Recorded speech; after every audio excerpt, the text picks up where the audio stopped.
5, 4, 3, 2, 1, 0. I'ma press play every time. The funny don't stop show. The funny don't stop. Hey, the funny don't stop show. The funny don't stop. The funny don't stop show. The funny don't stop. The funny don't stop show. The funny don't stop. Hey. My name is Halo Thomas, and you're listening to the Funny Don't Stop Show. What's up, people? Here it is. Come on, big round of applause. I want to see some hands clapping. I know he's got his automatic, but I want to hear real hands clapping. Come on, man. This is the Funny Don't Stop Show, man. Come on. My name is Alex Thomas, and I'm the host. I'm Savvy Amusing. This is Sad Brass. I'm Betsy Cox. And I am Raul. And you are watching The Funny Don't Stop Show. The Funny Don't Stop. The Funny Don't Stop. You know, it really, I'm glad I came up with that little name because it really doesn't stop. No, it can't. No. As long as I've known all y'all, it's been some consistent laughter every time we are in the same room. Even though we're not in the same room, I feel like we are in the same room. You know what I'm saying? Yeah. You know the cool thing about it, bro? One reason I like it is because, you know, I'm come from the I may be a little younger, but I come from the era of old school comedy. Richard Pryor said what the hell he wanted. Red Fox said what the hell he wanted, and nobody was like, "Oh my God, you shouldn't say that," or "That's not a funny subject." Like literally, we done been on some shit, bro, that probably a lot of people wouldn't find you could laugh at. Yeah. But some kind of way, somehow, we find a way to do that shit, man. And that's my definition of comedy, man. That's why I like it. And that's the beautiful thing about having a podcast. You can say what you want to say. You know what I mean? Yeah, and there's nobody telling us, you know, our format or you can't talk about this. You can't. Oh, man, we just go with the flow. You know, Hey, that's Alex, what we do. nobody's sending you the standards and practices after the shit. Thank you. Yeah. Thank you. Ain't no FCC on you guys. You know what I'm saying? Hey, until there's a check, we can do what the fuck we want to do. Absolutely. Now, when they start paying you, I'm like, look, here's the list of words we can't say. Yeah. Now, if you want to say it, just know you're not getting your check this week. I mean, you. Yeah. But I'm not going to say that. You know what I mean? Man, my first radio show, I ended up getting kicked off because I was playing Too Short Freaky Tales, bro. Wow. You serious? Really? Yeah, man. I had a radio show back in the days for like maybe about 5 years, man. And yeah, I was breaking a lot of guys in the, you know, just just independent artists. What years was that like, Raul? Man, that was shit. That was like, man, that was all from 90 all the way to like 94, 95. You didn't have a clean version, Raul? Man, back then there wasn't about no clean version. Too Short had no clean version at all. I know. Yeah, Too Short and clean don't go in the same Nah, Yeah, if he had a sentence. clean version, the whole CD would be on mute. Yeah, That's like saying, exactly. That That's shit like like watching. these are the Who are you saying, Savvy? sales. These are the What up, Terry Clark? Wouldn't this be? That'd be like finding a porn, like watching a porn, and be like, "Is there a clean version?" No, there's not. There's nothing clean about porn. There just isn't. That's just when they blur out the private parts. Yeah. go. And then you're not watching porn. You might as well be watching cartoons. Hey, you know how, Savvy, you know how I was bleeping stuff on the radio back then, dog? I would hit that little mute every time because I would memorize the song, and I would basically mute the bad words and all the cussing. Oh yeah, That's you was like a crazy. you was like a DJ. It was yeah. I mean, it was my show. It was a hip hop show. So Right, exactly. Yeah. How you doing, Betsy? Did Two Live Crew have a clean version? No. There's no such clean version as Pop That Coochie. I don't know how you would pop that coochie in a clean way. Oh yeah, that's right. Pop That Coochie was the clean version. Yes, it was. Because Pop That Pussy is the one they play in the club. Nah, that we Now want that's the that we word on want the some list pussy. that's gonna get your check taken away. Right. But then what it was funny is they would do the clean version. Be like, hey, we want some Gucci. Hey, you got to replace words. Just like for WAP, for wet ass pussy, they said we want some wet and gushy. Yeah. Wet and gushy.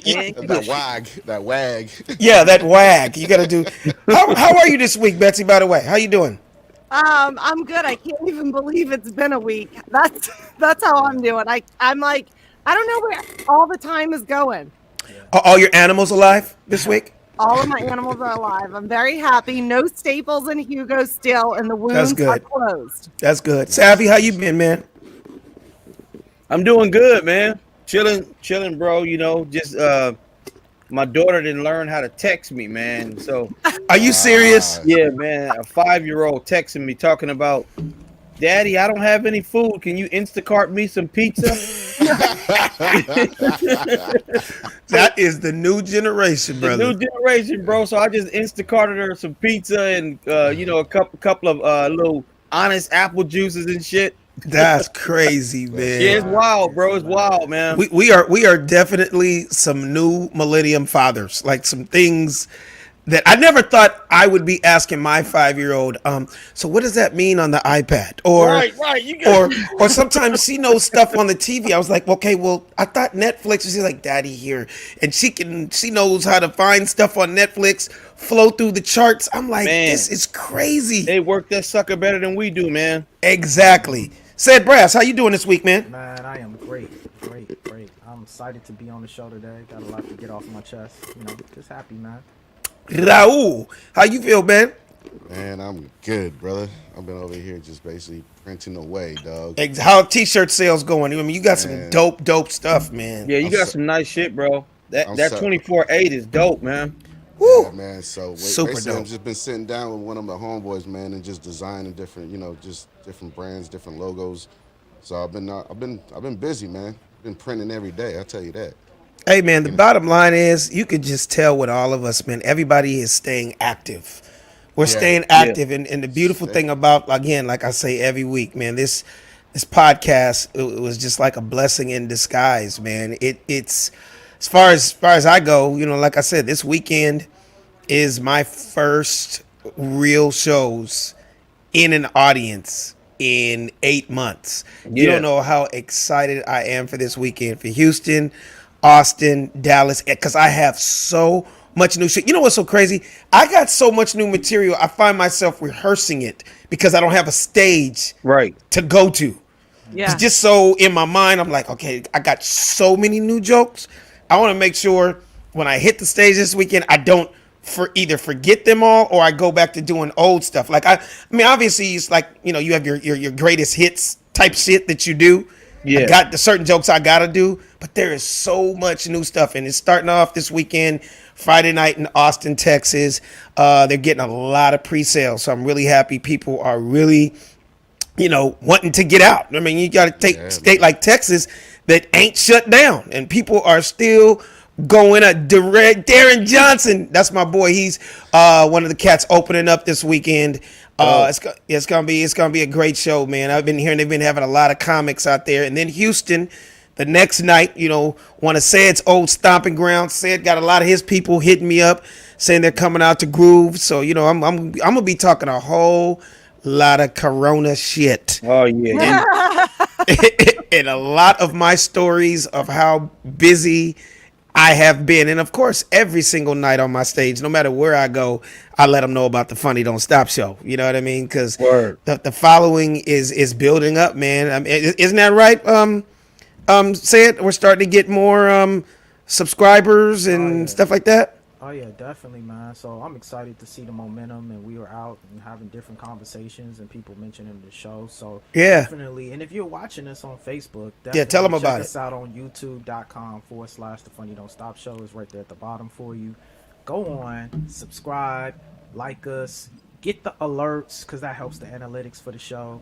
So Absolutely. we appreciate you. Definitely go on that platform. That's our main central platform for you to watch the show on YouTube.com/The Funny Don't Stop Show. You can also check us out on Apple Podcasts. You can check us out on Spotify. You can check us out on Google Podcasts. You can check us out on iHeartRadio. And more importantly, you can check out a few of our old episodes just floating around on the internet. But definitely stay here with us on YouTube.com/The Funny Don't Stop Show. And one more time, I got to give a big shout out to Dallas, Texas. Every time I do Dallas, shows are always sold out. Dallas is a hell of a city, and that'll be my final night. I sold out New Year's Eve last year in Dallas. So this is a new club. Well, it's not a new club, but it's a new spot that I'm doing, Hyenas Comedy Club, and I'll be there Sunday night. And you can get your tickets at Be Smooth ENT.com. In fact, he's going to be coming in here in a minute. He's not in here yet. Say it. No, not yet. We'll let you know. Yes, Dwayne Davis. What city are you in, man? It says, hurry up, get your ass out east. I man, like I've told everybody, I turned down several shows during this pandemic because I just couldn't take any chances for the fact that my wife was pregnant the whole time, brand new babies, 2 and a 5-year-old. I just wasn't going anywhere. But you know what I mean? I'm doing this. I'm doing this weekend, and I'll be nice and socially distanced. They offered me. They said, "Do you want to do after parties?" I was like, "Hell no!" They trying to get you to like, run dude, man, that's the extra bread, man. That's the extra bread. Hey, man, don't get me wrong. Any other time, if we weren't in a pandemic, that's part of my routine. Every city I do, I do at least 35 to 40 cities a year. In every city, I do an after party. That's just extra. That's shoe money. That's going out and taking my wife to dinner and hanging out and going shopping. That's nothing, and it's fun to interact with the crowd and the people that came to the show. But I'm a serious people person, and everybody knows me, knows that. There is absolutely no way in the world I can have an after party and there's 1,000 people in there, and I am 90 feet away waving to people like the Pope. I might as well be. Yeah, that ain't gonna work for you, dog. It doesn't work. Me not being able to shake a hand or give a hug and take pictures, I'd rather not be there. So the money, it wasn't about the money. I told the promoter, I love y'all. My wife is coming with me. We got a family. I'm gonna be on stage joking 25 feet away from y'all motherfuckers. I can't interact like I usually do. How much they usually pay for the private house parties? They're pretty good. No, they don't even do those. I don't even do those anymore. Yeah. No, I mean, like, the private, the after events. How much they usually pay for those? Pretty good. Well, they used to pay me, and no, I'm not going to get all into that. You don't have to. I'm just saying, is it good? Hey, let me tell you something. When I first started out in this business, when I tell you I was a hustler, a comedy hustler, motherfucker, I will tell jokes on the diving board at your pool party. If you got that bag. You got that bag for me, I will be on the diving board, motherfucker. Because I'm saying, Alex, we in a pandemic, man, but if they paying well enough, shit, man, if they tell you to do an after party, hey, man, I'll walk in that motherfucker looking like Bane from Batman, nigga. I had a whole mask on. This is Alex Thomas from the Funny Show. Hey, man, let me tell you something. It's a whole long story, and it's hard to make it quick and fast, but the last house party I did was with BMF. Okay. Oh, man. Black Mafia. Shout out to Big Meech. And all I got to say is I got rich in one night. They gave me so much money, I was scared to take it. I was like, nigga, are the feds watching? Is there drugs in this bag? Nigga, like, are you serious right now? You probably felt like you was getting extorted. Like, damn, what's else coming with this bag? And does that mean now I'm being melted? Does that mean now I gotta go get this back to somebody? Or exactly. I ain't gotta fuck nobody, nothing. All right, that's why I have nothing to say about BMF. I think I'm Big Meech. Hey, man, I love Meech, okay? Hey, man, keep your head up in there. Those dudes were always cool with me. They spent a whole lot of money with Alex Thomas. All I know is when I got the call to do the private backyard house party, I told their publicist hit me and was like, somebody wants you to do a private party for them. I'm like, where? They're like, in their backyard. I was like, thanks, but no thanks. I don't do backyard parties anymore. I'm beyond the backyard boogie shit. And she's like, well, how much do you charge for theaters? I told her how much I charge for theaters, and she's like, so what if they give you that? I was like, okay, so where's the backyard?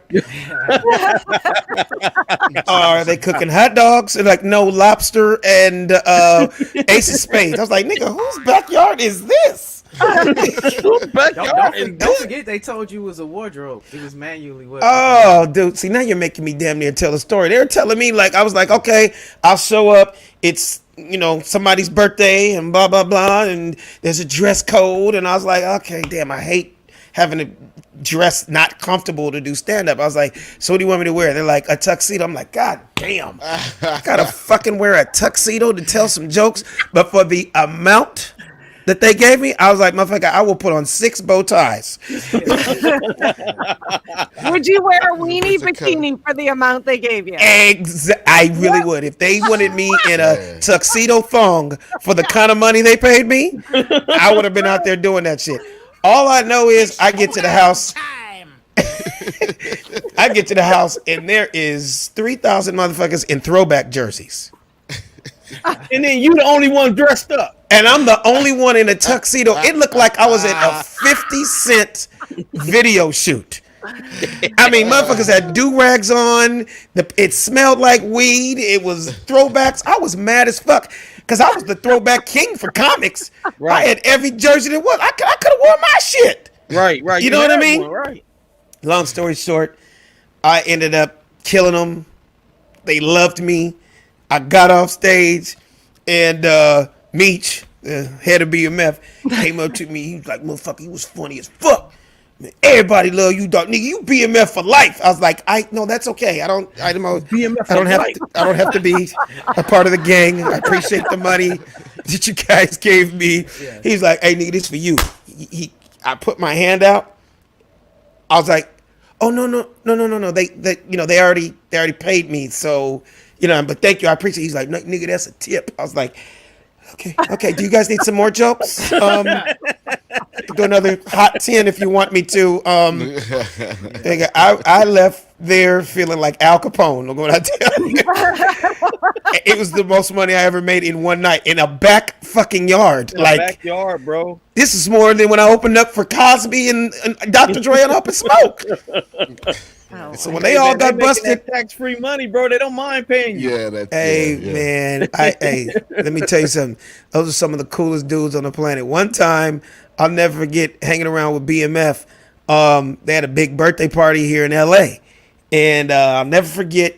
It was at the Key Club in Hollywood. I got there late.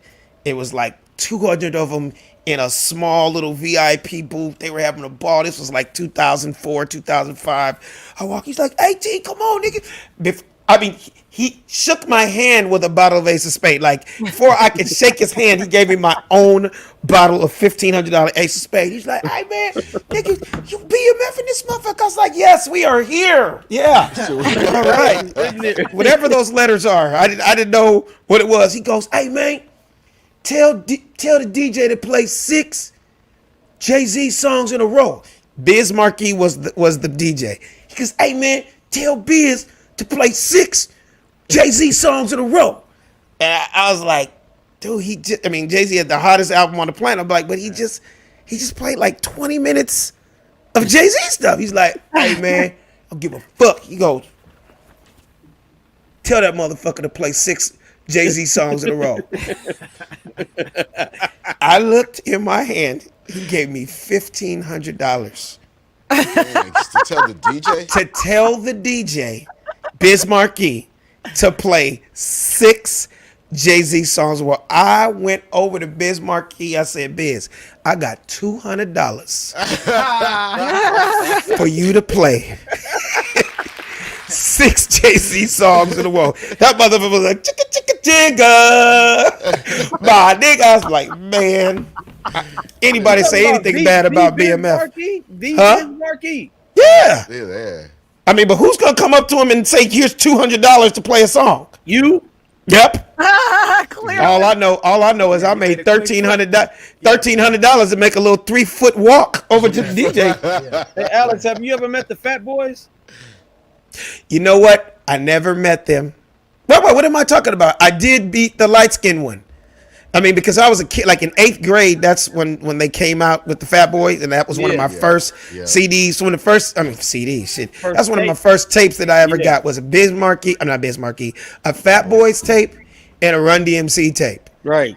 And so Sucker MCs, but I met the light skinned one when he was on radio, like about 8-9 years ago. Yeah. In Miami, but hey, my guest didn't come in here yet. Not yet, man. Oh, okay. Well, let's dive into this show, man. Rest in peace to my boy, Tiny Lister, man.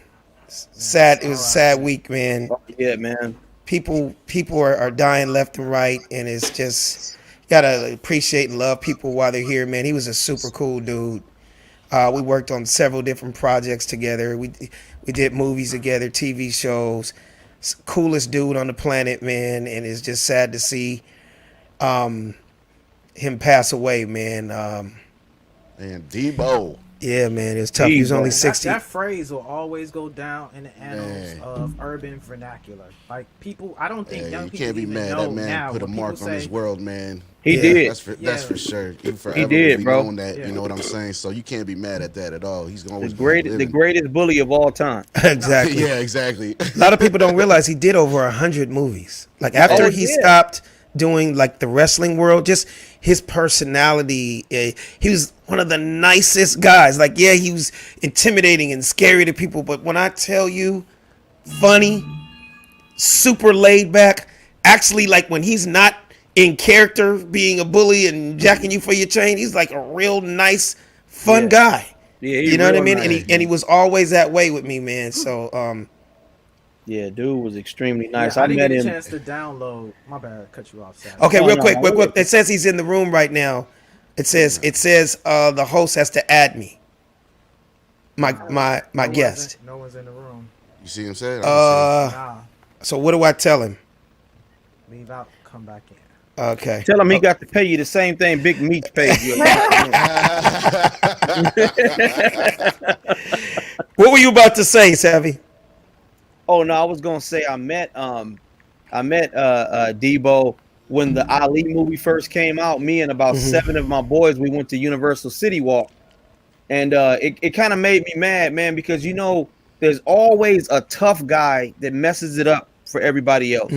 So we were in the lobby, and I was buying my popcorn and my drink, and we saw Debo, and I was like, "Hey, Debo, how you doing, man?"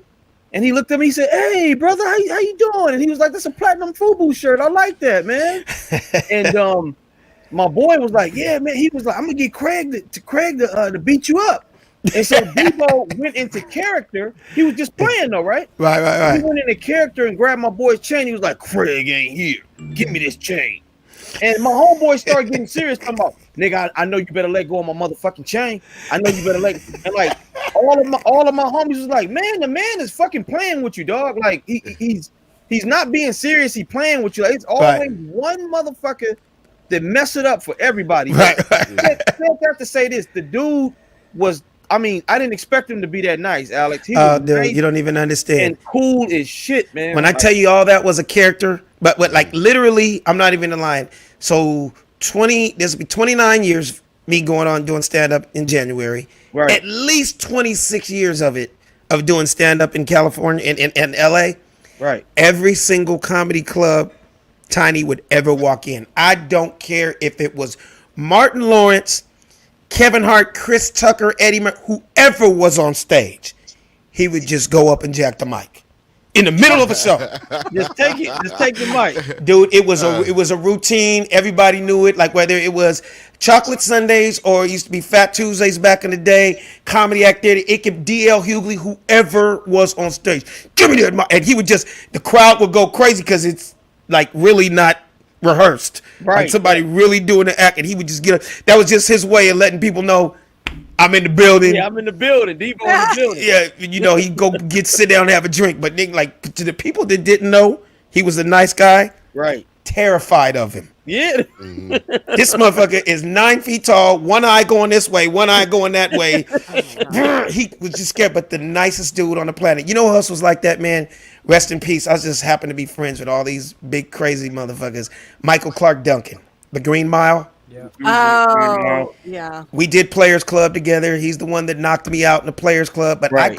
I go back when Michael Clark Duncan was just the head of security on stage at the Wayans Brothers show. All the live audiences, all the black shows in the 90s. Yeah. You know, you had a head of security, you know, just in case somebody got crazy in the studio. Right. And that was Michael Clark Duncan's job. And I did warm up all 5 years of the Wayans Brothers show. So we basically developed a back and forth, like to the point where people were afraid of me. They're like, "Yo, don't talk to that man like that. He's gonna kill you." They didn't know that it was already agreed on amongst each other. He used to Right. You love set it up. Yeah. he used to love for me to get him. He used to, I mean, that big motherfucker had a funny bone, tears coming out of his eyes laughing. Like they big motherfuckers love to laugh. Right. People were like, "Yo, man, lay off, man. He's gonna kill you." I'm like, "No, you don't understand. Like, I got the green light. He's my friend." You know what I mean? So that was way before we did Players Club, way before he became an actor and all that. Did he come back in? Nah. His story was really good too, Alex, because I watched this story. It was some kind of special I was watching, man, doing these Hollywood stories, and I watched the story on Michael Clark Duncan, man. Yeah. How he came up, man, and when he started to rise to fame or whatever. Yeah. Yeah. It's great. I mean, all the big black bullies are gone now. Ain't nobody left but Terry Crews now, huh? I know, pretty much. That's Pretty it. much, man. Hey, I'm gonna switch reels real quick, man. Can you guys believe that the NBA season is already here? Yeah, I'm excited, Yeah. man. Yeah. Excited. Dude, Weird too. it felt like it was a 2-week hiatus. It's weird. Excited. I mean, they That's even said this crazy. was the I short. can't believe it. What'd you say, I can't Betsy? believe it's already here. Say it again, Betsy. I said I cannot believe it's already here. I feel Oh. like the whole year is like flying by, but also the longest year ever. Yeah, know. it's weird. It's And how about this is the quickest in sports history, not just basketball. This is the quickest turnaround out of any team sport ever. He just hit me again and said, "You're backstage." He sent me this screenshot. Only the host can see you. The host made. You know what he did, He might Alex? be on the He, wrong he, link. he went to your link like I did, and he couldn't get in. Yeah, he might be at the Because wrong when you text me that link, I tried to get in there. And So what happened with these links today? Okay, you know what? Said we're gonna talk about this other topic, and I'm gonna text you. Oh, well, I could do that right here. I could give you his email, said, or what? What? How do we do that? Yeah. Just text me his phone In the chat or on your phone? on my phone. Okay. Real quick. Talk about that real quick, man, about how quick this turnaround has been in pro basketball, Savvy. Yeah, man. Like you said, it was the fastest turnaround probably in sports history. For teams that was in the NBA bubble, I know it's a lot on them. You know, teams that, especially the ones that went further, like to the finals and the semifinals, Clippers, Nuggets, Lakers, the Miami Heat, teams of that nature. I know they probably feeling, a bit tired or overwhelmed. I remember LeBron was saying something about he had to cancel a family vacation because of it. Mm-hmm. And at first, I think the NBA voted like the players didn't want to come back this early, but due to this COVID-19 thing, I guess the league is kind of like, look, guys, we don't got fans anymore to help out with this bread. So if y'all want y'all money, right, you have to go back and play. I'm sorry, there's no other way to get you guys your money. So they end up agreeing, and so I believe the regular season is going to start here in the 22nd coming up. Yeah. What's crazy is, man, the Lakers are looking great already, and AD and LeBron ain't even played yet, and we're smashing fools. Man, but something I'm telling you though, Alex, something that I like about those dudes so much, man, and it's something that I haven't seen in such a long time. These guys actually genuinely like each other. You can see how much fun that locker room is, how much these guys encourage each other. That's why I don't believe nobody's gonna beat these boys, man. Because it's not just what it is on the court. It's that if behind the scenes I actually like you and want you to win. Yeah, It's exactly. gonna be tough to defeat a team with a mind state like that, man. Yeah.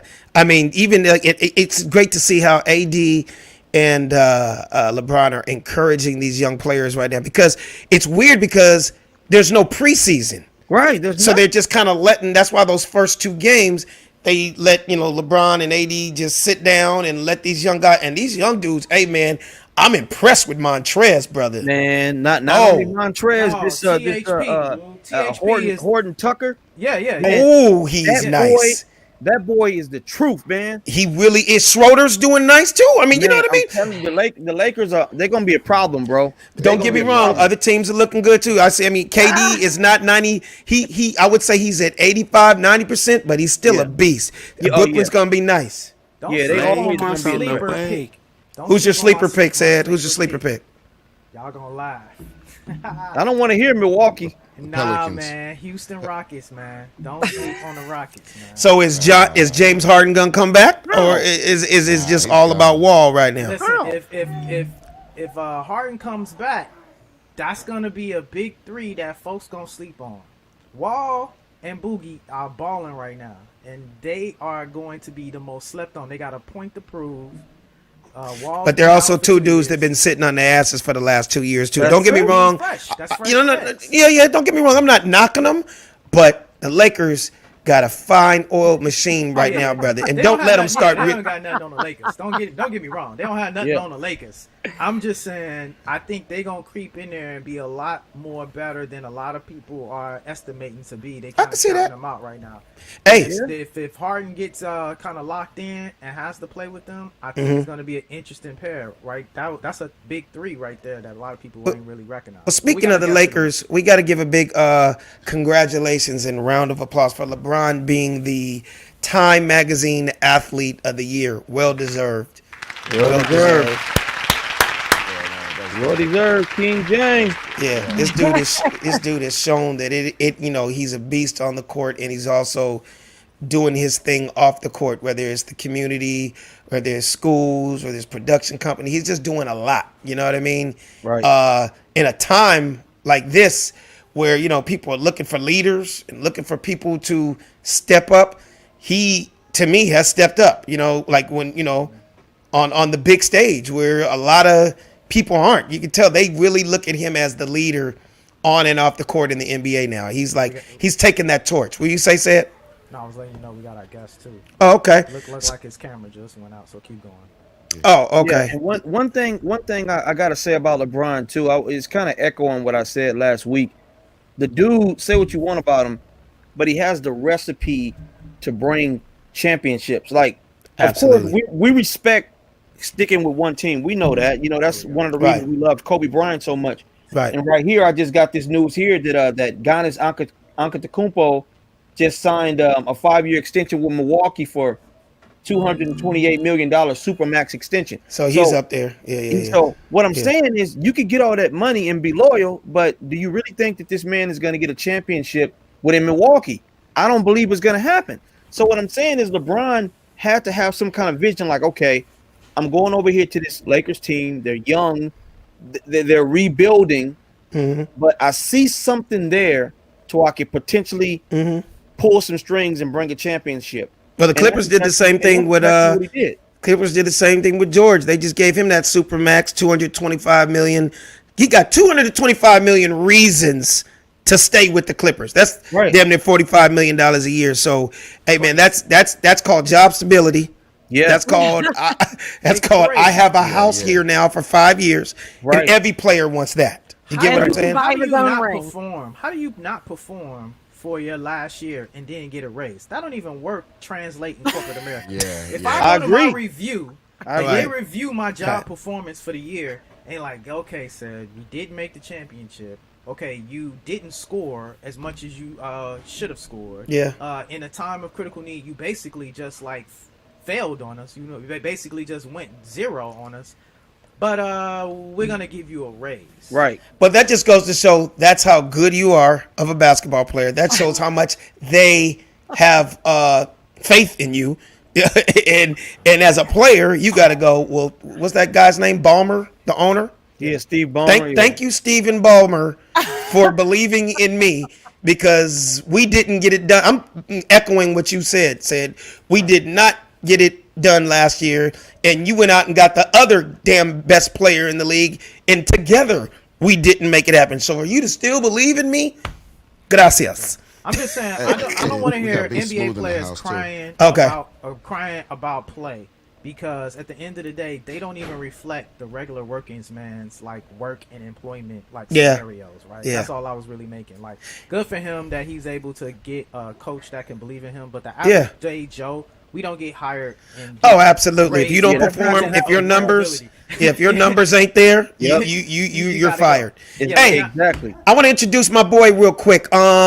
He is Texas' #1 comedy promoter. This dude is doing the damn thing. He's brought some of the biggest comedy shows to Texas in the last year and a half, and he's bringing your boy to Texas this weekend. I will be in Houston. I will be in Austin. I will be in Dallas, Texas for the Certified Funny Comedy Show with my boy. Bring him in here. Big round of applause for my boy B Smooth. Big round of applause. Look like we have a camera problem. B Smooth in the building. What up, B Smooth? B Smooth? Yeah, he having Come on, man. Show us some Man, personality. what's You up? look like you in the prison day room right now. like they let you out the cell for about 30 minutes. Can you hear me? To do this to- Yeah, we can hear you, man. What's up, B He Smooth? got a bad signal though. He got a bad signal, Alex. You know what? Yeah. All of us have Wi-Fi. You're on that Wi-Fi plan. You got a Wi-Fi. Hey, so be smooth. Log out. If you can hear us, log out and then log back in. We'll let you back in. Can you do that, B Smooth? Yeah, you are you are you are more frozen than Ben and Jerry's right now, brother. Okay. Like that. Yeah. So Yeah, man, there's a lot of money floating around the NBA right now, and everybody's trying to stack up. And you know, that's But just here's my question before B Smooth comes back, Alex. Mhm. Maybe you may have some insight in this. okay. How do the owners pay the players with no fans to buy tickets? Merchandise. Well, it's called this thing called a bank account, right? Yeah. So you want those tickets. Obviously, we're in a pandemic. No one saw this coming. It happened. Is what it is. But if you have a business and you got to still keep your business going, that's when you got to go into that reserve tank. And trust me, all Is that those right? billionaires, huh? I thought it was advertising. yeah, I was going. No. Don't. Don't- Alex finish. No, Like, don't get me wrong. That is a Of course. small part. Hello? Wait, what said? No, don't get me wrong. Obviously, advertising is Okay. a major part. I mean, advertising, ticket sales, remember, that's all part of the pot of how you pay these guys hundreds of millions of dollars. Don't get me wrong. But in the meantime, in between time, bank account, and obviously, you know, you're still sponsored by whoever you're sponsored. The sponsors didn't pull out of $1 billion deals with these pro teams. Like, for example, say Staples, say Pepsi, McDonald's, they're still all in. Right. You know what I mean? No, Yeah, because I know and ticket ticket sales- sales constitute a very minimal part of the profits, right? So that's Mm-hmm. the biggest thing to understand. Yes, we're talking about advertising deals, but we're missing the biggest chunk, which is TV deals, which is another biggest chunk is merchandising deals, right? And so when we start seeing advertising is just an extension of the TV deal. So we're still airing it on TV. They still have these big lucrative contracts that they have. Some of these Lakers networks, you start seeing like it's almost like forcing you into pay-per-view too. So a lot of these like local TV deals that the NBA has, that's also like, and then they have a collective bargaining agreement, so they actually collectively share profits amongst the league. But ticket sales is just like Alex said, that's like the club money. That's like the show. Yeah. The Yeah. major money that's instituted is from Advertising. all the other streams: merchandising, advertising, marketing, television, also other rights, international rights that they publish out, publishing deals. Like, it's so many different streams. Then you got merchandising deals. And some teams have more money than others. You know, different types of salary caps. You know what I mean? Yeah, well, you Depends on told me something, man. depending on what city you're in. Remember, some cities don't have that major. Their eyeballs aren't the same. Eyeballs ain't the same in Oklahoma City Right. or Charlotte than it is in New York, LA, Miami. You get Right. there's way more money opportunities all the way around. But a city like LA, hey man, there's money coming out the anus, so they're able to pay these dudes top dollar. Wow. Yeah, I never looked at it like that, man. I thought mostly the bread came in because I'm to sit in that front row. Some of those seats is $6,000, $7,000. So I felt like, well, Yeah, damn, if you can't charge all that money, how you gonna pay these guys? That's walking money. That's, Yeah, exactly. That's walking money. Exactly. Put it this way, that's chump change compared to what that McDonald's, Pepsi, and that Ford check is. You get what I'm saying, Savvy? Figured out how And to that expand Coke that we're drinking. Yes, exactly. they still learn how to expand advertising into the regular day game too. So all of those, like when you see the bubble games, you know, all of those logos that's spinning around on the board and all of the virtual interactions that they have. So the NBA is pretty smart and how to get that money. Hey, I want to talk about something else today. This is something that I talked about on Instagram today. I was talking to Raul about it. Today is the actual first day that the Cleveland Indians are officially changing their names. I know you guys heard about all the mess that happened. I heard about it. Yeah, so the Cleveland Indians are now going to be called the Ohio baseball team. The same boring shit that the Washington Redskins did, and they just came with the Washington football team. And my whole thing is like, come on, man.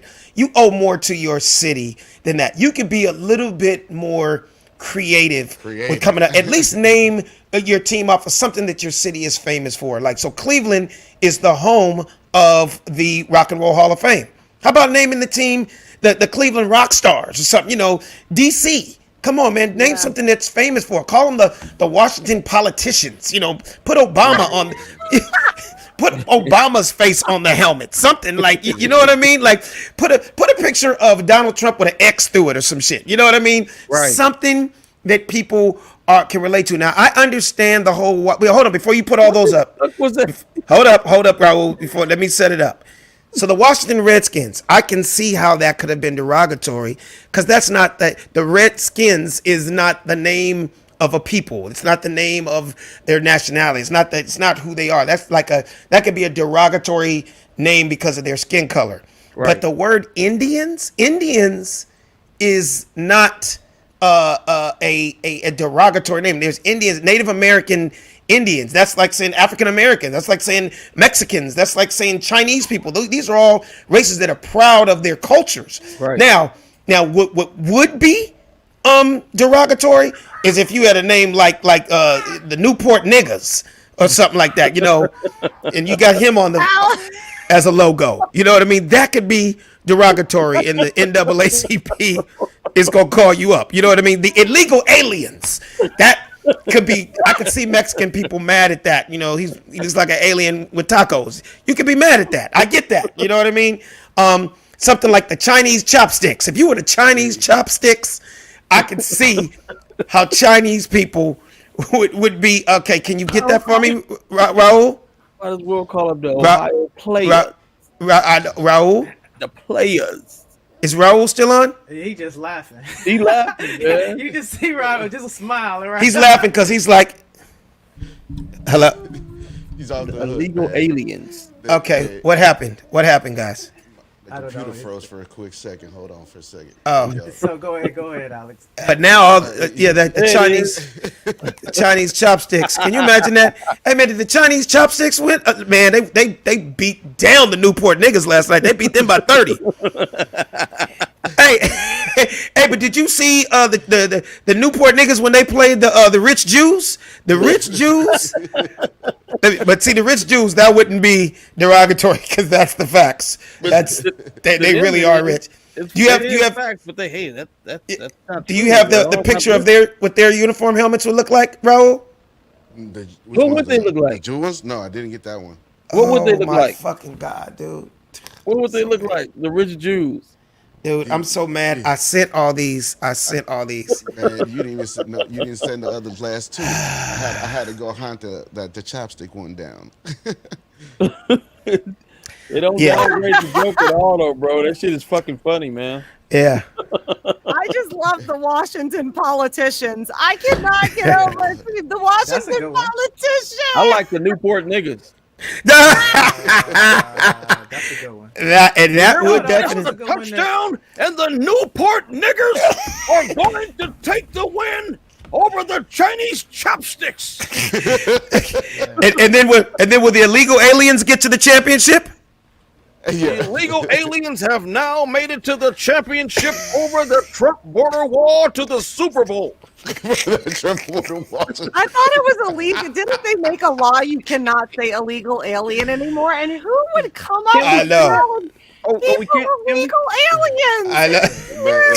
Illegal aliens. But you know, Alex, you were saying something about Indians, man, and I think the problem was actually the logo. If you remember the original Cleveland Indians logo, I think it had a little bit more to do with actually the logo and the identity of because I think it was Chief Wahoo was the actual. Yeah, and they made it look. They almost made it look like the old, like the with black people in the like the step and fetch it blackface type thing. Well, in he the was red face, just it was like red face. Yeah, he yeah, was yeah. red face, just like the red. He was red face. Yeah. The original Red right? face. But And so I think that's the part that's we start seeing some problems. I'm wondering if the Kansas City Chiefs will they end up like having to change. Yeah, same thing. I heard there in the that's coming. conversation.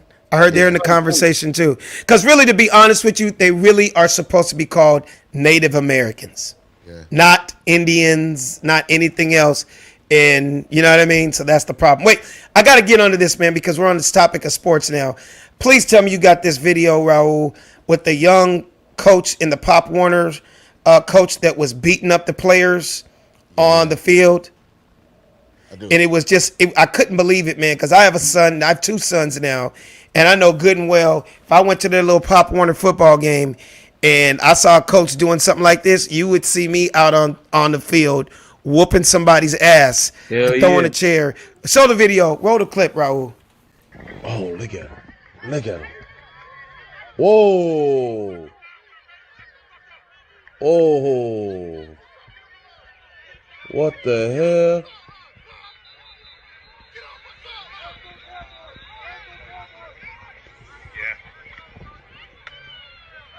Wow. What the? Hey, this is going viral. What the hell?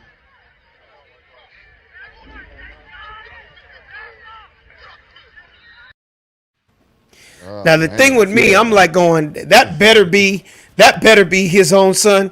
Because if you hit my son or somebody like that, either the police are gonna get to you. You better hope the police get to you before I get to you. Oh No, all God, you I would would have have seen been. was the video of just him getting tackled by some like parent. That's all you would have saw. You just see Yep. some Oh, parent that racing the part would have field. been going viral, nigga. Yeah, that's all. You Yeah. saw. I would have been hopping over them bleachers like a fucking kangaroo to get to that nigga, Absolutely. man. But the parents probably weren't there. Well, sometimes You the got a parents good point want there it. too, because it did look like the hood. Like it looked like what I hate to say is this is what I hate to say. If you look at a lot of the Pop Warners as far as African Americans in a lot of these cities, let's say Florida, let's say Texas, you know, a lot of times those daddies aren't there.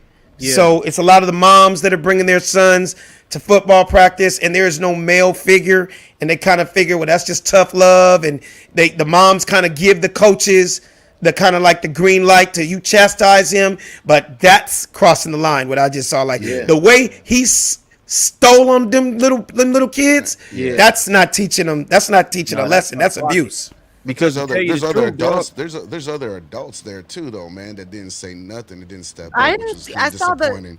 Where did You you know. see the other adults? Maybe I was so busy Well, watching the there's kids. another coach there. and There's I'm sure another Yeah. coach there. I'm sure But there's he might adults on be the stands. Trust me, there's adults in the stands. Trust me. Yeah. No, exactly. Yeah, there's other adults on that field, man, that saw that didn't do nothing about that, which is kinda just- somebody- That's my boy Jeff Keller there. Jeff Keller is a comedian, but he also played in the NFL a few years. I'll never forget that he played on the Atlanta Falcons. What up, Jeff? No, you're right. That is the mentality. That is the mentality of a lot of the football coaches down in the South. Like, I mean, they're on them little boys, and unfortunately, I mean, let's just be real. Those states, I think it's Michigan, Texas, Florida, like the number 1-3 states of guys going pro out of high school and college and all. So they definitely developed some amazing football players out of those states, but that's still crossing the line in my eyes. Yeah, definitely. It is, man. I mean, like I say, I'm all good with, popping me in the back of the head, like, get that shit right, or a little snatch up by the jersey, or, Right. but when you smack me, I don't see My coach nothing, used to man. paddle us. We used to have to bend over and take paddle. On the field, he had a paddle on the field In practice. No, in during practice. games. No, in practice. In practice. Damn. It How was do you called in taking practice? wood. It was called taking wood. We had to take wood. During In practice. So if Practice, we like during missed the practice. play or missed the tackle, he'd be Yeah, like, yeah. come over here. Wow. Take point. And that's what we call take point, is like, bend over. So you were abused by other men also, other than your own.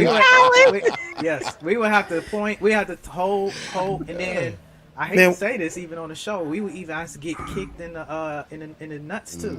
By who? Oh, get the fuck out of here, man. I'm not lying. He would kick us in the nut. He would tell you to grab your nutsack. You would grab your nutsack, and then he would kick you in the. Okay, so your coach was an ex-felon. Your coach was an ex-felon, and that's why you ain't had no kids to this day. Said that's the problem. Your dick don't work. Your dick don't work because of. Get Sid Nolan on here because he played football with me.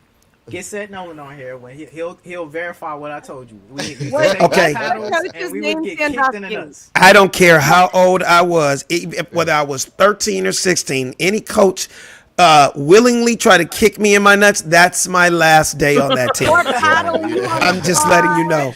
And that's when football ended and my crime life started because I stabbed that motherfucker in the parking lot afterwards. I can't see no shit. I mean, could you see pro coaches doing that shit? Can you imagine Phil Jackson trying to kick Michael Jordan in the nuts?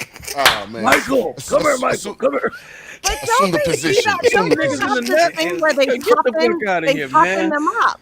Look here, you keep dropping the ball, I'm going to kick you in your balls. And it was horrible because he was a track coach, too. He was a track coach and a football coach. Come here. Let me kick you in the nuts. You just missed that free throw. Yeah, exactly. Shaq, you didn't make your free throws. Come here. That is not legal. That's not legal. It's not legal, but they do toughen those football players up because they do take big blows. Like no, you're right. That punch in the head. Blows, but Betsy, you ain't never been kicked in the nuts. Yeah, you've never been kicked in your nuts, Betsy. But Savvy, that's illegal. That's illegal to kick somebody between the legs. That's illegal. Yeah, it wouldn't be. It would be from the back. It wasn't from the front. That's even worse. Oh, so you get that for sure, kid. Hey, you know what? I think it's not too late to investigate that coach from 30 years ago, dude. Yeah. Yo, we gotta get Sid Nolan back on here. You see the commercial? Verified. Thank God. Who is going to admit that they used to get kicked in their nuts from the back by their coach? The commercial. Hi, I'm Ted Walkington, and if you've been kicked in the nuts by your high school coach, you maybe do some compensation. Your testicles no longer work. It's probably because you were kicked in the nuts. Right. And then you get dudes that back it up. Hey, my name is Jerome Atterbury, class of 91. And I got kicked in my nuts from the back from Coach Jenkins. I got $7.3 million. I have one ball now, but I am still alive. If you're suffering from nausea, headaches, rheumatism, small cups, call 555. Yeah, you're gonna get that. Do you suffer from erectile dysfunction? Probably because you were kicked in the nuts in high school. My name is Marquis, and my nuts got cracked in 1987 by my coach. From the back. Yeah, man. Because I'm thinking it has to be worse from the back, like almost like they dangle different from the back. They dangle different. Yo. You ain't got nothing but balls in the back. Yeah, you getting balls and head. Hey, you getting balls and head. You're not just getting balls. Right. Yeah. If you getting kicked in the front, you're getting balls and ass. Oh, you're getting my balls God. and head on the fucking from the back. Okay, let's move on. Let's move on to the next. Up, while we're talking about schools, or we're gonna just bring this back. First of all, where's my boy B Smooth at, dude? Man, I think he out of there. He out of there. He had a dude. He had one of them like boost. He on the phone with Spectrum. Damn, that was going to be very important. All right, Sayed, I know you heard about this. You're very much into education, man. This is actually a great story. In Connecticut becomes the first state in the United States of America to implement Black history classes, mandatory Black history classes in their school systems. That is, it's about time, Sayed. You know, I had grew up with Black courses, so that was a new one to me, right? So But it wasn't mandatory. It just happened. Yeah, we had Black history, we had Black Afro Lit. So we actually had a literature class, and it was actually elective. So you could take regular English Lit, or you can take Black English Lit. So that's where you would learn Langston Hughes, and you would learn all the like great poets. But you went to a Black school, though, right, Sayed? I went to a predominantly white institution. White high school. Right? Oh, okay. And, you know, it was like magnet program, but they did, and I was, you know, won't tell my age, but yeah, we had not just African Black studies, but we had it broken out even into the like traditional courses and classwork. So Betsy, let me ask you something. Did you ever learn any type of Black history, like outside of you knowing on your own? Was there ever any of your schooling? I don't care if it was from elementary school, middle school, junior high school. Was there ever any Black history with you, or did you just kind of learn stuff on your own? Well, you got to remember I'm from Louisiana, so we did tours of plantations our whole lives. Oh shit. And stuff like that. Yeah, Like that happened in school. In the Little South, field there are trips. plantations. You do tours. You learn, like I was telling y'all about the Herma Grima house. There were families that wanted to free their slaves, and one of the families at the Herma Grima house forced slaves to go sell things. So you have to make something because you have to be free, and if in order for you to be free, you have to sell something in the markets. And they would help them weave baskets to make sure that they were free, and they always had a place to live. They were actually really good to their slaves. It's in the So by junior high school, you knew who Magic Luther Johnson was? No, I don't. You could ask me that, but What are you laughing at? I don't remember that much. Like the only thing in school that I could really pay attention to was any kind of math, algebra, geometry, like all number. I'm a numbers person, so I don't remember barely anything. I go back and read stuff now. No, but I mean by high school, you knew who Marcus Luther Kingston was. No. You didn't know who Marcus Luther Kingston? Is this a joke? Okay, did you know Magic? Did you know? Martin Did you Luther know? King? Did you know who Magic Luther King was? No, I knew Martin Luther King. Okay, I'm just fucking with you. I want to see how far. Like, did you know who Magic Luther King was? Martin Luther King was. I said Magic Luther Kingston, and I just wanted to see if you were gonna correct me or not. But Magic Luther Kingston. No, I think honestly it's important, man, Alex, because we don't get our history in classes anymore. Right, As exactly. they're rewriting books and rewriting history, I'm interested to see what this curriculum is going to look like. Because No, yeah, exactly, They are saying exactly. the names. Sometimes they had a term called iconoclasm, where they Mm-hmm. actually painted over black faces with white faces. Mm-hmm. Ancient Renaissance and the Renaissance period. Right. So I am interested in seeing what is this black curriculum that they're going to be teaching, or is it just slave culture? Right? Well, you know what? I know what you're saying. There's so much more to our history, and what are they gonna pick when you really think about it? But I kind of want you to do some homework on that, said, and come back. When you find out what it is gonna be, because I really am curious. We have so much history. What is going to be the first thing you're gonna teach some of these? Like Barack Obama. Yeah, exactly. How far back are you going? They're gonna be Thurgood Yeah, but I Marshall, think they Barack should Obama, start. and- I think they should start from the beginning, because I do think it's important for people to know about slavery, because you know about the Holocaust, you know about slavery, and you understand that this is human nature. People need to kind of see this horrible thing that humans do, and people are still doing it today with factory farming, and we have sex slaves. These things are real still today. Child trafficking is a huge thing. So I think starting from the basic and understand that humans still today have not stopped. But Exactly. I do think it's important to teach Black history in school. I would even say go further past that, right? Because yes, we're getting the story told from our slave perspective and what happened for us and being robbed and stole of our culture, language, and identity. But again, what happened before that? What were we doing before that? What was the civilizations that we were built? What was the kingdoms that existed, right? What was the lifestyle? And I'm not talking about no Wakanda either. Right. So I think that it's important to tell our story from a historical aspect, from an anthropological lens, before we even get to the part before we got thrown on the slave ship. Because too often I think the story starts there when we start our life with some kind of life of oppression, or we were just running around in the jungles with a banana leaf covering ourselves up. But too often, or not too often, do we hear about what our civilizations was and was our culture way before quote unquote civilization existed. Hey guys, my guest is in the building. He's in the building, right? You see him, right? He said he's in here. Nope. I don't see him. Dude, there must be a bad He's on that connection other or something link. this week. He's got to be on that other link. Did you guys give me 2 links this week? I didn't. No, it was just Okay, well, I only get them from you guys.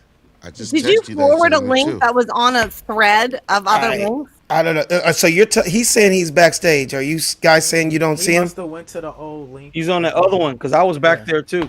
Okay, I only give him. Savvy, Okay, the one I what text you worked, right? said it? Yeah, the one you I texted me. texted the link Yeah, on it's the our same. thread, Alex. Look Yeah. through the thread and scroll down, and you have the link. All right, There's Raul, the link. one you just sent me just recently again. Yeah, that's Yeah. the one I'm gonna said, send it. Savvy. Okay.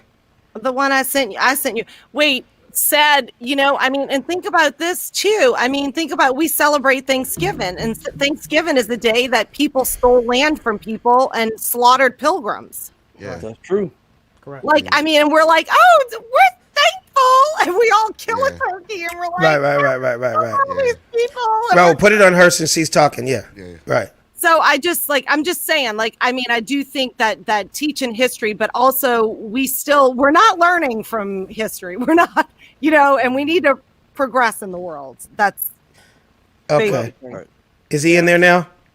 Now we'll let you know, Alex. Just keep going. Okay. Yeah, because I didn't want to get deep into talking. He's still waiting. Okay. Yeah, it's gonna be very interesting to see where the curriculum's gonna start, because there's so much, and you hope they get it right. You know what I mean? You don't want them to be, there was magic, Martin Luther King, and next thing you know, Cardi B came around. Like, what? Like, how do you go from that to that? Like, there's so much Yeah. history. I think you guys always bring up things that Black people invented, like the Gulf tea and things like that. Those are things that should be, to me, it's always shocking every time you bring that up, and you're like, Black people weren't allowed to even be on the golf course and play golf. They invented the Gulf tea. That to me shocking. That's history. I mean, Yeah, that's but history. that's stuff That's people need to know, because people need to know where we came from to get to where we are now. And other cultures need to know the struggle that we went through, so they're more compassionate when they do hear things like, you know what I mean? They Yeah. need to know that, wow, like a lot of times I've told a lot of my white friends things that they would have never known. It's almost like tears come to their eyes because they couldn't believe it. I'm like, yeah, I didn't make this up. And you know what? Not a bad thing. They wouldn't have known if they either didn't have a Black friend or somebody that cares to let them know that stuff. Yeah. Yeah, some of them genuinely don't know. Alex, People you got need voice to in. know. Okay. People need to know. All right. Ladies and gentlemen, I got my boy in the building. He is the Comedy Rookie of the Year. He is from the Bay Area. He's funny as hell. Got a brand new 1-hour comedy special on Amazon. And he's a young OG in the comedy game. So big round of applause right now for my boy from Oakland, California, Lewis Belt in the building. Oh, mamas. Oh, Mom, we in this thing. What's going on, man? How you been? Man, I'm just chilling, man. Just trying to get through another one, man. Come on, man. You know, I want to introduce you to my friends. That's Bessie Cox right there. Hey, Okay, nice to meet y'all. Nice to meet y'all. And that's my boy Raul. He's from the Bay also. What's up, Raul? brother? Okay, Yeah, what's up, happening? man? What's good, brother? Just chilling. That's my boy Sid Brass right there. If you ever need to know something, ask him the question because he got the answer. Okay, I need to know a lot of shit. We all do. Yeah. And that's my boy Savvy Amusing right there. Super funny Savvy Amusing. What up, Bill? Okay, what's up with it, man? Nice to meet you. Hey, man, as long as I've known you, I just want to know, how the hell did you get that name? Did your mama name you Lewis Belt? Is that a street name? Is it a nickname? Is it just that's the belt that you wearing? What is it? Like, explain that. That's a good question. That's my daddy name. Shit, you feel me? That's your what? That's my daddy name. That's my real name. I'm the second. You feel me? So Are you really serious? yeah. Louis Belt is my real government name. That's my daddy name. I use my real name because shed light on my father, man. I got, everybody funny in my family. Shit, nobody just was a comedian. So I'm like, fuck, I'm exactly. not no name, nigga. I might as well just be myself. Yeah, I think what happened was your dad probably just stayed in trouble a lot, and so he just got used to his mom saying, "Lewis, go get that belt. Lewis, Right. get the belt. Lewis, get the belt. Go get the Lewis, belt, nigga." Lewis Belt, and then his name That's just funny. became Lewis Belt. You know what I mean? Hey, got man. a lot of ass whoopings. Belt, not my name for sure. Right. Hey, man, I know you were excited. I had to have you on the show because this weekend is the big versus the Bay. Come on, E40 and Too Short. I mean, dude, it's almost not fair because they both got so many hits.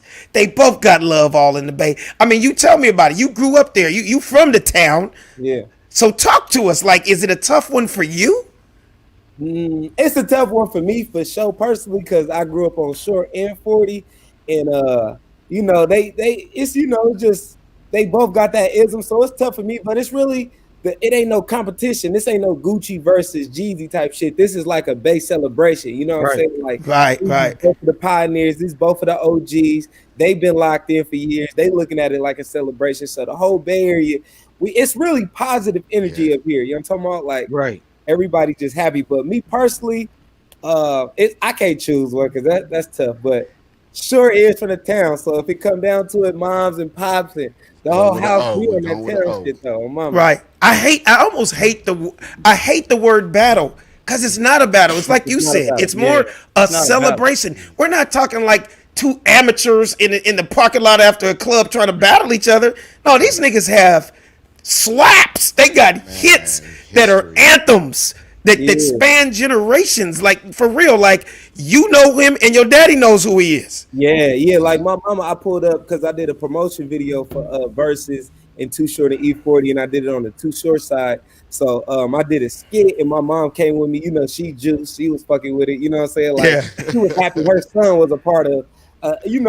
Too Short project and shit. So it's like it's just like a big ass celebration. We all game related in the Bay. You know what I'm saying? It ain't no gangs. It ain't none of that. You feel me? We game related. So if it's Vallejo, Oakland, San Francisco, we all one family around this motherfucker. Right. I know. Savvy got a question too. What's your question, Savvy?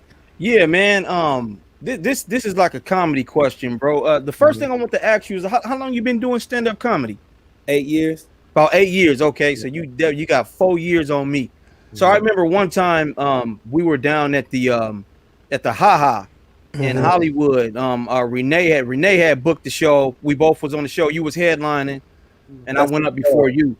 And it was a medium. It was the room wasn't filled to capacity, but it was medium, and it was all white, like literally all white. And so I'm the type of person, bro. I do a whole lot of thinking into my set. I'm the type of nigga that is like, damn, well, it's a lot of white people in here tonight. Can I really do this joke? Or can I really say this? And can I really say that? And I tried them, and bro, the shit just wasn't working, man. Like I was up there doing my shit, and they just was looking at me like, damn, like what the fuck this nigga talking about? And so because I didn't want to bomb, I do impressions. So I did an impression, got them laughing again, and I walked off the stage. But I noticed when you came up there, you was also doing nigga jokes, but it's like your charisma and your spirit to just not give a fuck. You had everybody dying. Like they were literally dying laughing. And I was thinking to myself, like, the fact that I care, is it beaming on them? Like, can they feel that I give a fuck about what they think? Because I just, when I looked at you, you were so fucking funny, but I also felt like he don't give a fuck. Like you can't give a fuck. And I just think that was dope, man. And I know you can't explain to me how you do it, but I just think that that's a dope thing that your attitude, you just really don't care about what they think. You just get up there and you be you, and they totally accept you for being who you were, man. No, I feel like that is something you could learn, and I had to learn because at the end of the day, it's like that's good that you looked at it that way because you actually care about the craft of stand-up comedy. You're not going up there just talking, you know what I'm saying? Like you actually ain't wasting time. Right. You know what I'm saying? So you overthink it. So I had to learn. I used to see white people and get intimidated of the room too. But I realized it's only me up here and it's a room full of people that don't know me. Right. So the only way they can end up liking me is I'm showing them who like at the end of the day, I can't be the best. I can't be the best person for everybody else. I just can be the best version of myself. Right. And what you're going through, that just shows the difference between 4 years and 8 years. Because I've been doing it. But when fourth year, I was feeling like that. I see people and get intimidated. But, you know, what that was probably 2-3 years ago, it's like by the time my 5th year, I stopped giving a fuck. Like, I'm not trying to. I got into comedy to be myself. That's the only reason I got into it, to say what I'm thinking. And right. the day I grew up being a class clown, getting kicked out. I used to make white people laugh in school, so it's like I was being me in school, and that shit made everybody laugh. So let me have that same Lewis Belt, that person I was in school that made everybody laugh. Take that shit on stage. And what you did, Lewis, because it's one of the reasons I liked you, is your personality. And a lot of times young comics don't realize, and that was me when I was coming up. I just was like, nigga, what I have to say, that's kind of like second. You gonna like me for me first. Right. I'm the dude that I am, and I have never changed. Like, so if you don't like me, okay, I can't make you like me. You know what I mean? Not everybody is gonna love you. One thing I found out in this business, and I'm going on 29 years, you can't please everybody. Yeah. All you could do is go up there and be the best version of you. And then, I also got some shit to say. You get what I'm saying? Yeah. If people can fall in love with your personality, because that's what happened that night, Savvy. It's like I'm like the mediator here in this story because I wasn't there. But what happened was you cared. Lewis didn't. Right. He went up there and said, nigga, whether you guys like me or not, I'm going to have fun. I'm going to have fun. Right. And hopefully you can come along for this ride too. I'm going to be me. And they loved it. They picked up on that. And they loved it. And now, once I like you, it's almost like a chick, dude. Yeah. I got to kind of be straightforward here. It's like chicks already know up front if they're going to give you the pussy or not. Let's just be honest. Let's just be honest, right? For the fact, don't let her give me some ass and I really was just being me and I wasn't even trying to be nobody else. Because that means, boy, it's about to go down for a long time. Like you're gonna love me. If you love me for me being me, that means you can be broke or rich. She's still gonna like you. Absolutely. I don't have to be fake. Even when I'm not funny, somebody gonna laugh because they gonna say, I like this nigga though. Exactly. Right. And one thing that you did too, Belt, like it was something I can't remember it word for word verbatim, but you was mentioning something about driving and playing your radio loud and something to that nature, and they didn't laugh. And you was like, man, I don't give a fuck. That shit was funny. And they started dying laughing. As soon as you said that, you was like, man, I don't give a fuck. That shit was funny. And it was rolling. Like, you basically you had everybody, after you said that, it's almost like something clicked, like, he really don't give a fuck, dude. Let's give him what he deserves. It's all about confidence. Women will love you if you love yourself. Absolutely. Women love confidence. People love confidence. People follow confident people. Absolutely. If they looking for directions, I'm finna follow the person that's sure, not the person that's unsure. Right, so sure, that's why I laugh at my own joke sometimes. People, you laugh at your own joke. Well, nigga, I thought it was funny. Absolutely. I'm laughing at y'all. Don't think it's Absolutely. Right. Put it this way. Ask some of the richest. Can you guys hear me? Yeah, we hear you. Ask some of the richest people in the world that had something to sell, and they'll all say one thing: if you don't believe in your product, nobody else will. Yeah. Mm-hmm. You got to believe in it to sell the shit. Yeah. If you were a drug dealer, you got to be, nigga, I got the best cocaine and heroin on the planet. I live by this shit. Dude, just talking like that makes somebody go, nigga, I'm going to have to go ahead on and hit this pipe right quick. Right. You know, if he made it sound that good, it's all about presentation. We are selling, as comics, we have a product. The product is us. The product is these jokes. The product is, I have the mic, I'm on this stage now, and I need your undivided attention because what I'm about to sell you is going to change your life. That's how you got to look at it. Right. You know, speaking of jokes, man, I want to say congratulations on your Amazon special, man. Appreciate it, tell us about that. Tell us about like where people can check it out. It's streaming now. The whole Boogie Comedy Slam. Explain all that. Yeah, it's the Boogie Comedy Slam Rookie of the Year. It's on Amazon Prime right now, and I named it Rookie of the Year because DeMarcus Cousins, he's a NBA basketball player, and they did one with all of the OGs on there. They had Gary Owens, Carlos Miller, Mike Epps, so many people on there, Red Grant, and then I'm like, okay, I need to name mine Rookie of the Year because it's like You feel me? I'm not LeBron in the game, but I am John Morant out this motherfucker. Exactly. Exactly. You feel me? So it's like, it's funny that me and Alex, we previously had this conversation on one of my old podcasts, Ignorance is Bliss, and you were saying that you're the Charles Barkley of comedy. Right. You got all the respect from all the best people in the league. You got MVPs. You just never got a ring. You know. Right. So I was saying I was the Damian Lillard of comedy at the time. Right. Like I feel the same way. So it's like this project it meant a lot to me because it's like it was a project that showcased like my level of where I'm at in the Bay Area and my level of comedy in the industry. So you know, I'm part of that project for sure. Congratulations. Now where can people see this at?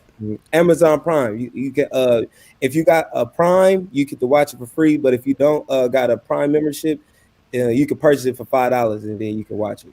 Okay, I wanted to ask you a quick question, man, because every time I see you, you got on some fresh ass kicks, and I see that you a shoe connoisseur, shoe guru, sneakerhead like myself. But I had to ask you. I was gonna ask everybody on the show, but I'm gonna start with you since you're here. Are you going to cop the new Yeezy 400? Show them this picture real quick. That I don't know if that's you or not. Is that you, Lewis? It's hard to say what you ain't finna do because I be swearing I wasn't gonna wear tight jeans. I said I wasn't gonna do all of the shit, you know. But then, you know, you put them on your feet and that motherfucker might match your swag. I'm not sure. I'm saying no right now, but I'm not gonna put on wax and say no because you might see me in the motherfuckers a year from now. No, don't do that. Don't do that because I'm gonna tell you that could possibly be the ugliest shoe I have ever seen in my entire fucking life. And I'm not just saying that because I'm a triple OG because I like fly shit. But right there is just nigga. Come on now. Really? I'm rocking those, Alex. Shut the fuck up, Sid. I'm not trying to support Kanye West because I feel like he's a Sambo type of guy. Well, that's what those are. Those are the new 2021 Sambos. Yeah. I don't really fuck with his movement, so on his behalf, at the end of the day, he is a black man that's doing something in fashion that no other black man understand. So it's like I don't fuck with none of them really. At the end of the day, you know, all of them don't fuck with us. So it's Right. like, I don't know, but I try not to support Kanye. Betsy, let me ask you, as a white woman, would you wear those? They could put glitter on every inch of those, and I still wouldn't wear them. And you know, everything I wear has glitter on it. Okay, Betsy's lying. I'm not copping them. You know that. Savvy, would you wear those on the east side, in the hood? Nah, I'm good, bro. And you want to know what one thing that was messing with my mind, low key? When I kept looking at them while Belt was explaining, I was like, you know what, the black ones don't look too bad. Then I started looking at them even more, and I was like, nah, I can't do it, dog. I can't. Nigga, it looks like they made those in an old waffle iron. And Alex, it looks like they made those so you can walk on water. Okay. Yeah, them motherfuckers. Yeah. I'm Hey, rocking but them you all know, day. them They look motherfuckers might comfortable, make you look tall. Them short niggas make. oh, I know. Those will give you that's 6 gonna give you about inches. 3 inches. Shit, if girls buying ass and titties, we probably need to buy some shit that make us taller. You never know. You might need to go on a date with a badass tall broad. And shit. Yeah, you know what I'm saying? And throw on the youth and throw them on, and she probably give you some pussy because they're the Yeezys. And you know what's crazy is, as ugly as those are, them shits be like $800, and then you can't find them. They're sold out everywhere. They're not in the mall. Yep. They gonna wear them just because they're Yeezys, bro. They don't care how ugly they are. And Kanye know that though. He know that motherfucker can come out with a shoe that look like this with shoestrings on the motherfucker. Right. No, exactly. Somebody gonna wear it just because they're $1,000. Exactly. He's taking over Gap now too. Now he's the designer for Gap. Yeah. I mean, he was very smart in that aspect as a businessman. What he did was, because his stuff was so high end, by going into the Gap, now you can still have your name on something, but the sweater be $40. The jacket be $60. Whereas he wanted to go in the stores and go the Louis Vuitton, Gucci, Ferragamo way and sell a jacket for $1,900. Say a pair of jeans for $3,200. You know what I mean? So now he's just gonna make more money because the price point is a little lower. And Alex, it goes back to what you was just explaining about selling shit. It's It's the confidence. It's the. Of course. If he got enough fans to the point where he can convince a motherfucker to wear some ugly shoes, and then it's like if he feel confident about it, it's gonna be somebody else gonna be confident. And you hit you hit it on the nose. He's going. Of course, he's in his mind. He's going. I'm being different. Right. In his mind, yeah, I'm going a route not everybody else is going. But he's also going. I literally have an entire culture by the balls. Because trust me, numbers don't lie. In his last 2 or 3 shoes, literally some of the biggest selling shoes in shoe history. This dude is a rapper and he's selling more shoes than a basketball player. Where a basketball player, it really is the function for their sport. Right. Yeah. No, them joints is fire. I'm rocking them. I'm gonna hurt you. Said. If you wear those, I could just, you might as well just go ahead and get you a white girl. I'm leaving you out, Betsy. I'm leaving you out. I was thinking that, but I looked at her. Dang, and I'm like, skinny jeans. See, Betsy's she's the coolest white chick on the planet, Lewis, and we love Betsy. I could peep her swag from right here. Absolutely, but the average white chick, she would look at you, said, and go, "Oh my God, those glasses and those shoes are so fucking hot." She looked like a little pale black woman. She looked like a black woman. She just white. That's just crazy. Exactly. She just light skinned. She just light skinned. Everybody gonna be like, them joints is fire. All I gotta do is get some purple and gold ones. They gonna be like, yo, you got the Laker colorways.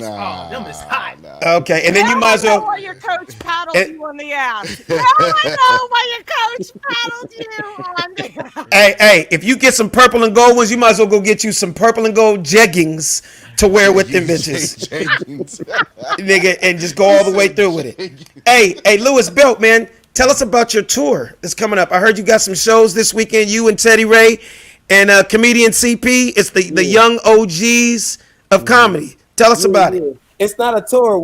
I'm shooting it in Oakland and it's a live streaming. So we basically shooting it, live. And it's like, it's only like 20 people gonna be able to be there. It's a private location and we just streamed it to the world. Like, so if you in New York, you in Atlanta, you in Seattle, you can purchase it and watch it live with us. So we kind of like shooting like a live comedy special. That's dope. So is that the new wave? Is that working? Or have you done it yet? Like and people just go online and pay $13 and they got it and they in there. Yeah. So it's just like how we just zoomed in and now we all in the conversation right now. It's similar to that. It's basically like you buy a ticket and then you click the link and then the link is gonna give you access to the live show. If you don't buy a ticket, you ain't gonna have the link. You gotta wait till it come out on a different platform. Absolutely. So I want to ask you before you go, man, how's it been for you during this pandemic, man, staying sharp as far as not really being able to get on stage as much as we used to be ready for something like you're doing this weekend? You know what I mean? Mm-hmm. How you been staying sharp? I haven't. It's nerve-wracking. Yeah. I only did I would say 3 shows because I was filming every show I done before the pandemic. I've been shooting, so it's like my special was done before the pandemic. It just came out during the pandemic. Right. All the stuff I got on YouTube, I've been shot that. So like, I'm really I'm real rusty. I only did Just for Laughs with Laugh Out Loud this year, and they had it set up to the point where it's 20 people was able to come. So I only performed like 3 times maybe. Really? During this whole pandemic. So I got to go back to what Savvy was saying. Like, I just got to rely on my naturalism and be absolutely right. That's all you got to do. Hey, man, you gonna hop in that line to get that vaccine? Nah, I'm not really in a rush to do that, but I don't know. It matters what's going on. I really don't know what's going on. I can't say what I'm not finna do and what I am finna do because I'm really not educated on what's really going on right now. Right. I'm just trying to stay out the way, so I got to get out the way. Right. hey, well, I'm just to put you up on a little game and put you up on a little news. And I know, Raul, I want you to show the video of this, but Dr. Fauci just announced to the world that a black woman had something to do with coming up with the vaccine. Actually, a black woman actually helped come with the vaccine. A lot of people don't know that. Her name is Kizzmekia Corbett. Oh, she African. She's African American. Yeah, her name is Kizzmekia Corbin. And so she actually helped develop the vaccine. I mean, who would have ever in a million years thought a black woman there she is with the nickname Kiki. That might be Dr. Sebi's niece or something. We don't know. I might fuck with it. Yeah, I mean, who would have ever thought that somebody that come up with the vaccine got a nickname Kiki? Man. Shit, I fuck with it. Yeah, so she actually, and you got the video of him making the announcement, Ro? Ro? Huh? Do you have the video of him making the announcement? It froze up on. That's why. Yeah. I got Maybe it. Hold Italian on. twerking on Instagram. Yeah. Here we go. I got the video, man. Yeah, wanna Raul's say our resident. to my African American brothers and sisters is that the vaccine that you're going to be taking was developed by an African American woman, and that is just a fact. I mean, that is a fact, and I think that's some of the things that people don't fully appreciate. Well, let's give a big round of applause for Kiki. Give it up for Kiki. I don't know. So man. when he I starts didn't off a announce it. sentence- Why he speaking for her though? 'Cause Yeah. now- Well, the reason he's speaking for her is because he is like he is really Dr. Fauci is like the leader of the medical part and the whole force on helping with the vaccine. So he knows the facts. He was totally against President Trump, and he's kind of letting us know, since I'm in there and I run this whole shit, I think it's very important that African Americans know. So you're not thinking that somebody's trying to slide something on you. A sister helped come up with this shit. Well, as our resident woke Negro, anytime a woke person starts off, or anytime a white person starts off a sentence with, for my African American brothers and sisters, I tune out. Anything that he say after that, right? Too. And the fact that he started the whole conversation off with, for my African American brothers and sisters, I'm like, you lying. Whatever you say. But why you say that? Said, what did you think he would say? Well, I just want to let y'all niggas know he can't talk like that. First, you gotta bring Kiki out. You bring Kiki out. Let her speak for herself. Let her like the brother was saying, right?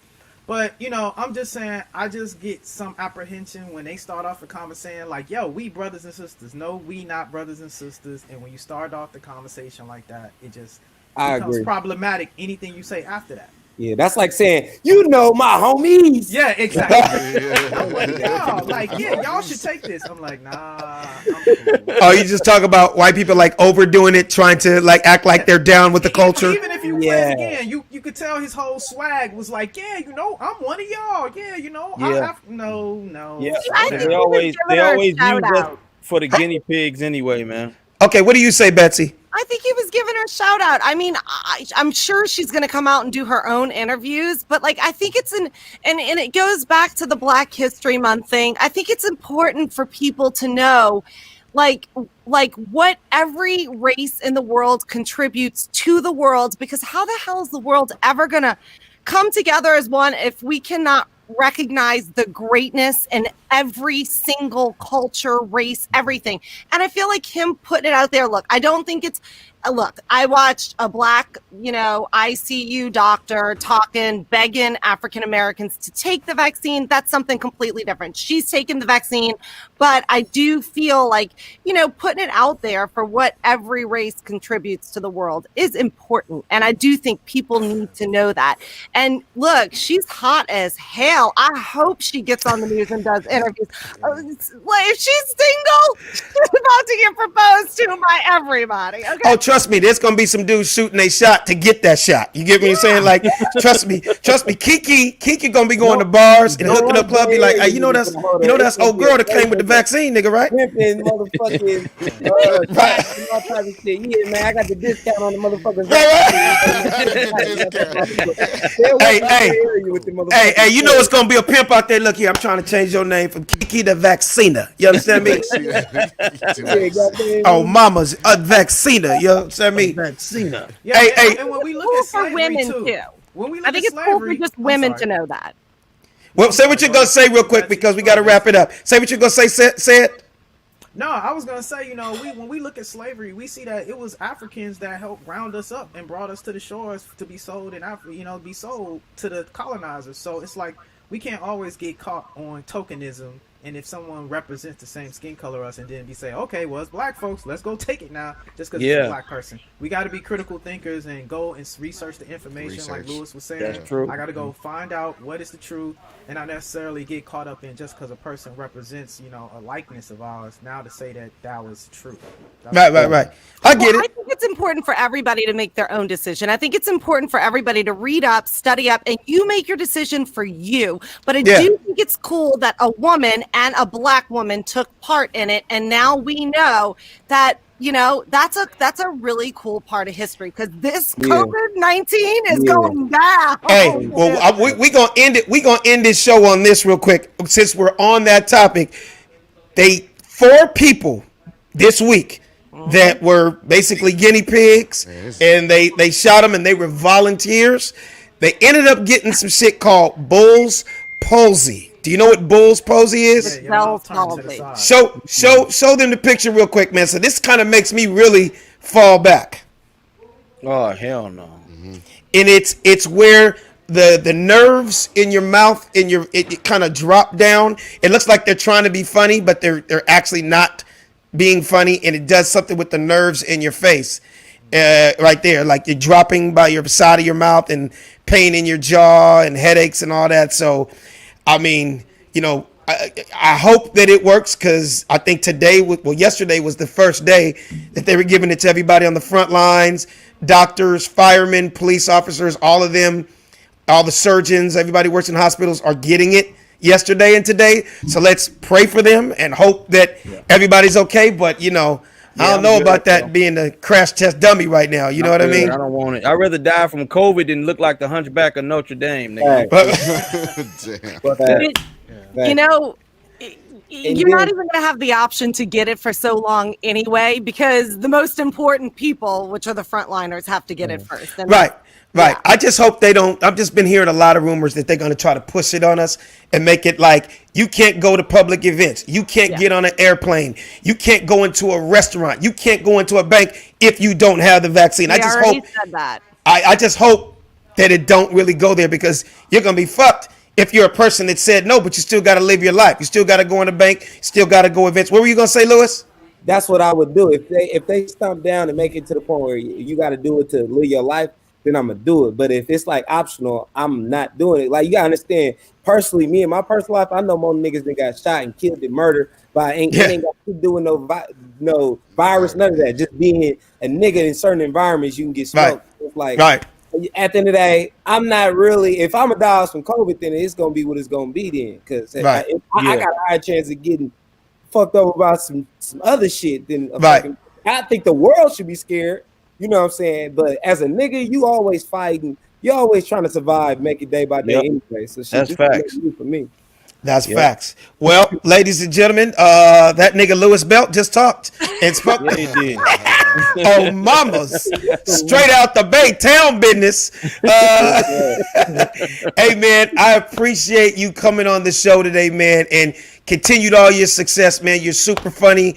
I love to see how you pivoted from just doing your skits and sketches, and you became a student of the game, and you really working on that craft called stand-up comedy. And I always appreciate that when I see young cats who have a respect for the game. You know what I mean? Off the tops, for sure. I appreciate you for always giving me advice, giving me game. Like, you know what I'm saying? You're a big inspiration towards me. So I love working with you. And yeah, you know, I was raised by OGs, not IG. So you feel me? That's how you do it. You just on that shit because everybody else on that shit. But hey, nigga, you need to put that on a t-shirt. I was raised by OGs, not IG. I took my shit and tweeted it and made it go viral, but I was already pushing that issue. So. Right.